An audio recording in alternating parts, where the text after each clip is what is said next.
مشكلة كبيرة بتقابل طلاب كتير جدا لما بييجوا يحفظوا كلمات الانجليزي. في الفيديو ده هقول لك ايه هو السبب الرئيسي للمشكلة دي، وكمان هقول لك نحلها ازاي. لحظة واحدة، يلا نبدأ. عارف ليه بتقضي وقت كتير جدا تقعد تحفظ في الكلمات وفي الاخر بتنساها بسرعة؟ المشكلة انك ما بتقراش.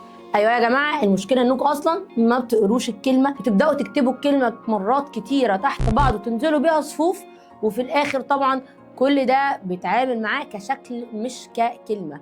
الانجليزي لغه، واللغه بتعتمد على السمع.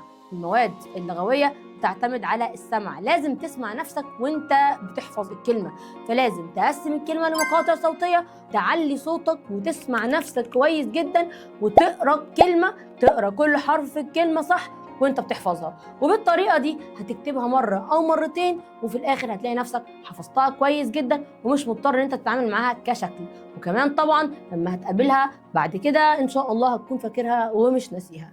طبعا الى جانب ان احنا لازم عشان نحفظ الكلمات نعتمد على التكرار المتباعد او السبيس ريبيتيشن، يعني نذاكر الكلمات مش وقت طويل، محدش يقعد ساعتين يحفظ كلمات او 3 ساعات، الارقام دي يا جماعه مبالغ فيها جدا. احفظ الكلمات وقت معقول من نص ساعه ل 40 دقيقه، ويكرر الموضوع ده عده مرات في الاسبوع.